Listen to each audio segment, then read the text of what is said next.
Hello दोस्तों, नमस्कार। आज हम हिंदी के शिक्षण शास्त्र 2 के तहत इकाई 4 में हिंदी शिक्षण में आकलन के अंतर्गत सतत एवं व्यापक मूल्यांकन पर चर्चा करेंगे। इसके पिछले वीडियो में हम लोग हिंदी शिक्षण में आकलन एक परिचय के तहत चर्चा किए थे।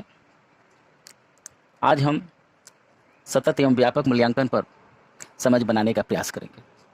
शिक्षार्थी के गुणवत्तापूर्ण शिक्षा के लिए शिक्षा के अधिकार अधिनियम 2009 में शिक्षार्थी के सतत एवं व्यापक मूल्यांकन पर जोर दिया गया है।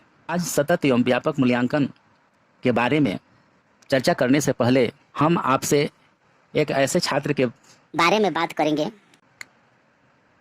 जो वर्ग 5 में पढ़ता है और वह एनुअल परीक्षा नहीं दे पाता है, जिसके कारण परीक्षा में वो फेल हो जाता है। उसी के द्वारा लिखे गए पत्र का सर्वप्रथम हम अध्ययन करेंगे। पत्र है, आदरणीय गुरुजी, चरण स्पर्श। गुरुजी, विद्यालय से घर लौटते समय मोटरसाइकिल की धक्का से पैर टूट गया। इसकी जानकारी सर आपको दी थी। पैर टूटने के कारण की वजह से मैं वार्षिक परीक्षा में शामिल नहीं हो पाया। कल परीक्षा फल घोषित की गई। दोस्तों ने बताया मैं फेल हो गया। सच गुरुजी, क्या मैं फेल हो गया हूँ? आप तो सबों से कहते थे राजू सबसे तेज है। सर, मैं आपके बयान को सही मानूं या परीक्षा परिणाम को? हिंदी की पाठ्य पुस्तक को पढ़ने की बात हो या अभ्यास प्रश्नों को हल करने की, मैं सब में प्रथम रहा। गणित के सवाल तो मैं आपकी उपस्थिति में श्याम पट पर हल कर देता था। पूरे वर्ष भर मन लगाकर पढ़ा और 2-2.5 घंटे की परीक्षा में अनुपस्थिति ने मुझे फेल कर दिया। यह कहाँ का न्याय है गुरुजी? मैं धारा प्रवाह पढ़ लेता हूँ, विभिन्न मुद्दों पर अपनी राय बेबाकी से देता हूँ, कार्यक्रम के दौरान मंच संचालन करता हूँ, नाटक में अच्छा अभिनय कर लेता हूँ। इनका मूल्यांकन क्यों नहीं होता गुरुजी? जिसे सीखने के लिए हम सालों भर प्रयत्नशील रहते हैं, उसकी जांच 2-2.5 घंटे में 2-4 प्रश्नों से?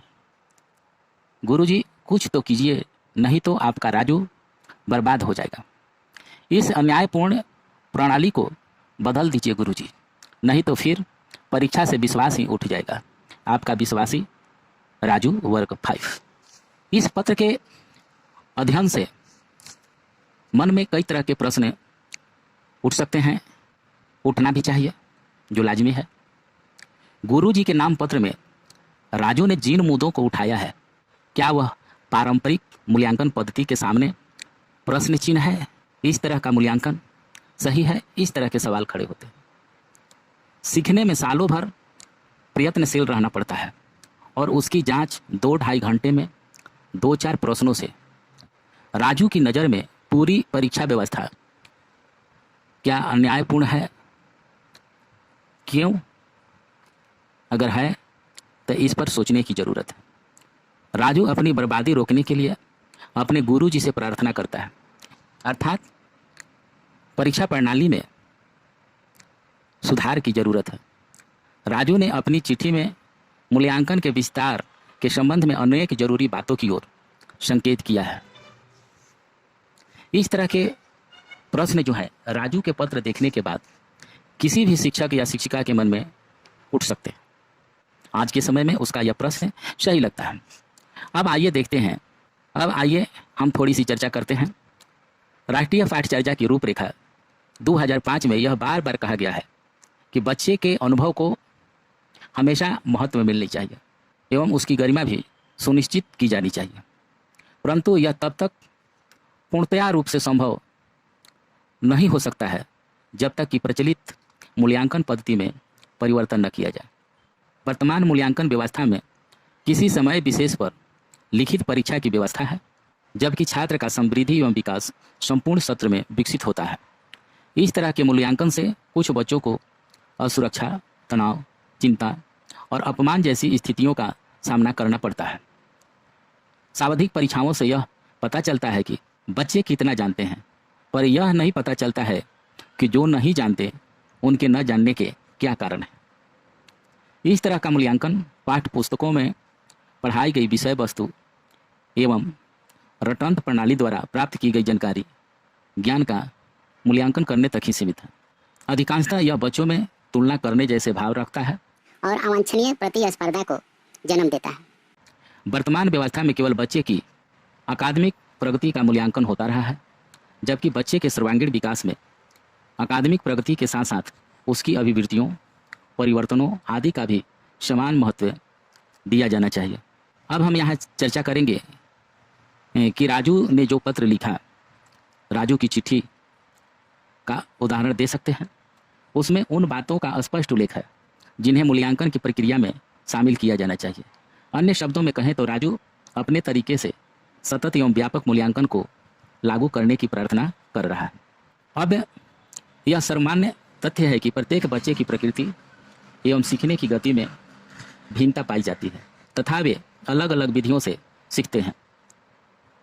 हर विषय वस्तु को सीखने सिखाने की विधियों में भी भिन्नता होती है और इसी भिन्नता के कारण प्रत्येक बच्चे की प्रस्तुति एवं अभिव्यक्ति भी पृथक एवं विशिष्ट होती है। अतः आज के समय में यह आवश्यक है कि बच्चों का मूल्यांकन कागज कलम परीक्षा के अतिरिक्त अन्य विधियों द्वारा भी किया जाना चाहिए। अन्य उच्चतर क्षमताओं यथा अभिव्यक्ति, विश्लेषण, समस्या का समाधान एवं अनुप्रयोग आदि दक्षताओं का विकास संभव इस तरह से किया जा सकता है। क्योंकि प्रत्येक बच्चे की प्रकृति विशिष्ट है और शिक्षण पद्धतियाँ भी भिन्न होती है, अतः एक समान मूल्यांकन पद्धति कभी भी बच्चों के मूल्यांकन के लिए उपयुक्त नहीं हो सकती। इन तथ्यों को ध्यान में रखकर निःशुल्क एवं अनिवार्य बाल शिक्षा का अधिकार अधिनियम 2009 में बच्चों को सीखने और उसे उपयोग करने की योग्यताओं का सतत एवं व्यापक मूल्यांकन करने का प्रावधान किया गया। बच्चों के मूल्यांकन की यह सतत एवं व्यापक प्रक्रिया कोई पृथक गतिविधि न होकर सीखने सिखाने की प्रक्रिया का अभिन्न एवं सतत अंग होगी। बच्चे की प्रगति के लिए आवश्यक है कि मूल्यांकन की प्रक्रिया बाल केंद्रित हो, कक्षा में पाई जाने वाली विविधता को समझने वाली हो, आवश्यकता के अनुसार लचीली हो तथा सीखने की गति हर बच्चे की आयु, शैली और स्तर के अनुसार चलने वाली हो। यहाँ सतत एवं व्यापक मूल्यांकन का अर्थ यह कदापि नहीं है कि बच्चों की वार्षिक, अर्धवार्षिक और सत्र परीक्षाओं के अतिरिक्त मासिक, पाक्षिक या साप्ताहिक परीक्षाएं ली जाए। बच्चे के विकास का सतत मूल्यांकन एक सामयिक घटना नहीं होती, वरन यह शैक्षणिक सत्र की समूची अवधि में लगातार चलती रहती है। दूसरी ओर व्यापक का आशय अकादमिक प्रगति के साथ साथ बच्चे के शारीरिक, मानसिक, भावनात्मक एवं सामाजिक विकास की भी जानकारी प्राप्त करना होता है। शिक्षा का उद्देश्य बच्चों में पाठ्यक्रमीय दक्षताओं और कौशलों का विकास करना मात्र न होकर छात्रों का सर्वांगीण विकास करना है। शिक्षा का भी मूल उद्देश्य होता है कि वह बच्चों का सर्वांगीण विकास करे। मूल्यांकन में सततता के साथ साथ व्यापकता का तत्व समाहित किए बिना बच्चों के सर्वांगीण विकास के लक्ष्य की प्राप्ति संभव नहीं हो सकती। इसके लिए आवश्यक है कि बच्चों के शारीरिक विकास, नियमित उपस्थिति, खेलों तथा सांस्कृतिक गतिविधियों में सहभागिता, नेतृत्व क्षमता, सृजनात्मकता आदि व्यक्तिगत एवं सामाजिक गुणों के क्रमिक विकास का सतत मूल्यांकन किया जाता रहे। सतत एवं व्यापक मूल्यांकन प्रक्रिया के द्वारा शिक्षण अधिगम के समय ही शिक्षक को छात्र छात्राओं के सीखने की प्रगति और कठिनाइयों के बारे में निरंतर जानकारी मिलती रहेगी।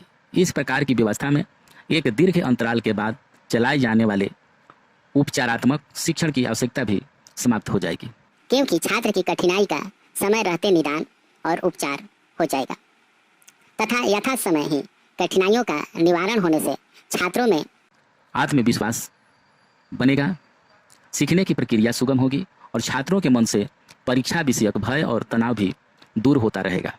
इस क्रम में शिक्षक और छात्र के बीच जो संवाद और आत्मीयता के संबंध विकसित होंगे, उनसे छात्रों की उपस्थिति में तो वृद्धि होगी ही, साथ ही साथ बीच में विद्यालय छोड़ जाने वाले छात्रों की संख्या में भी गिरावट आएगी।